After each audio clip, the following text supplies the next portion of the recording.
There seems to be no end in sight to the crisis at the southern border. Another disturbing video shows a small child being abandoned. This time, it's a 5-year-old boy seen pleading with smugglers not to leave him after being dumped just steps from the Texas border.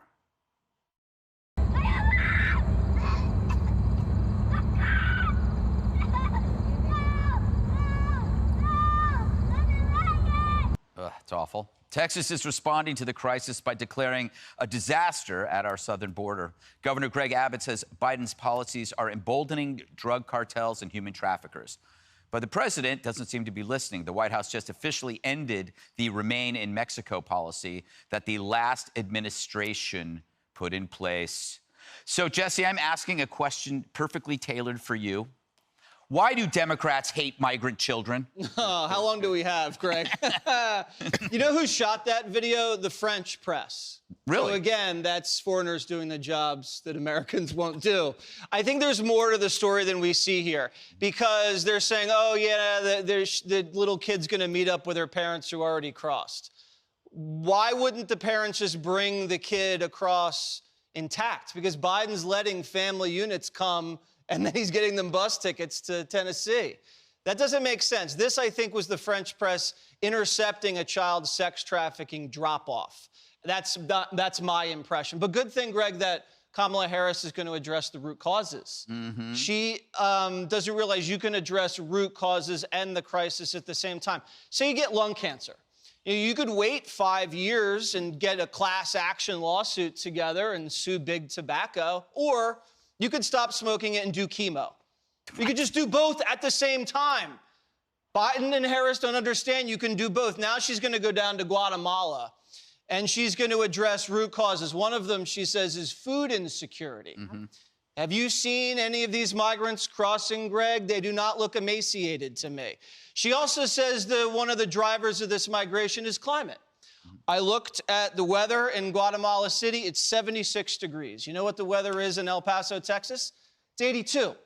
It's hotter here than it is down there.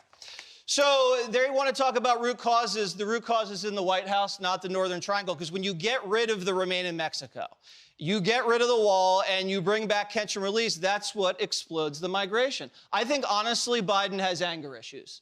I think he's taking out his anger on the red states. He's flooding Texas with these illegals, these drugs, and these gang members. He's canceling energy projects in Oklahoma and Alaska. He's boycotting Georgia. He's shipping illegals to Tennessee. I mean, Donald Trump loved the blue states.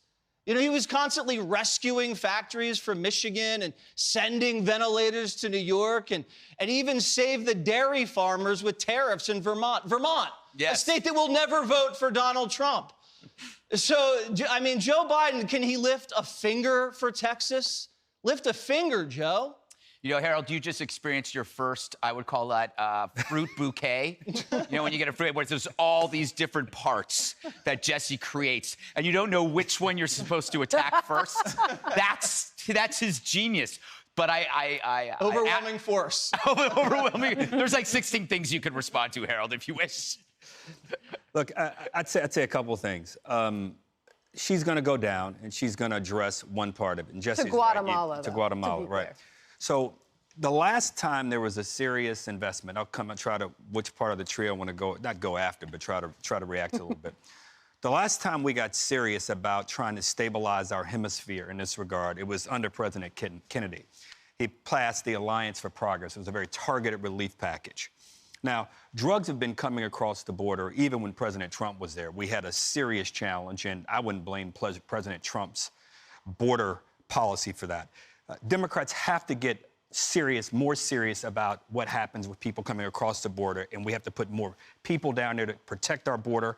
And if that means having a debate about who's watching kids and who's not watching kids, perhaps we should have that, compartmentalize that. You think about what we spend in the Middle East to stabilize there. We spend billions a year. We spend pennies on the dollar to stabilize our own hemisphere. I don't want to keep having this political argument. And we can go back and forth. Democrats gain a little bit from it every 2 years. Republicans sometimes gain from it. When I was in Congress, George W. Bush was trying to advance some sort of way to stabilize down there, and he talked about an immigration plan. In fact, the last comprehensive immigration plan we had, you know who put it forward? President Reagan. Now, you name me a CEO of a company that could take 40 years to say, we're going to revisit a very controversial, serious problem we have within the company. And I'll show you a CEO who doesn't work there any longer. We allow our presidents and our Congress year after year after year after year to allow this silly conversation. Not that anything you said was silly, but it's silly that we have the conversation repeatedly, that it's a recurring one. We should be able to do both. Address tobacco companies and address the cancer. To borrow, I think that was part of the treat the fruits as well. It's hard to We've follow. got to figure out how we do that. You know, Sandra, to Harold's point, it does feel, I think this is a cynical take on from me, which is a surprise. When the Democrats are not in power, immigration is their cudgel. And then when the Republicans are not in power, it's theirs. So it's a game in which every 4 years, the teams just switch sides. That's all they do. They switch sides. It becomes an outrage for one side, and then the other side has to defend themselves. And this never changes. And then watching the White House press briefing today, Jen Psaki's barely even asked about this. Hold this video of this 5-year-old boy up for the White House to respond to. I mean, he's 5 years old, carrying a teddy bear. His words, "Don't leave me. Where are you going? No, no, no, don't leave." The woman who left him there, to your point, Jesse, spoke to the Associated Foreign Press. She says the parents are already here. The boy's coming in from Mexico.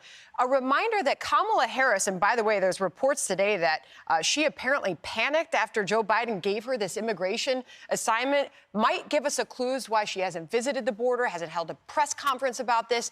There's a disaster declaration by the Texas governor about what's happening there. Resources are running dry. These towns are seeing crime on the rise. And a little boy like that, why is that not being addressed? And why is the messaging from this White House not changing? When Psaki was asked about this in the press briefing room to her today, she said, migrating to the border, this is our message, puts you and others at risk. There is no message that they're putting out there that our borders are closed and there's a right way to enter the country.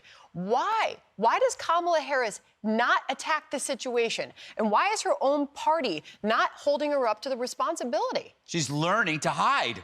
It worked for Joe, right? So she's just out of sight, out of mind.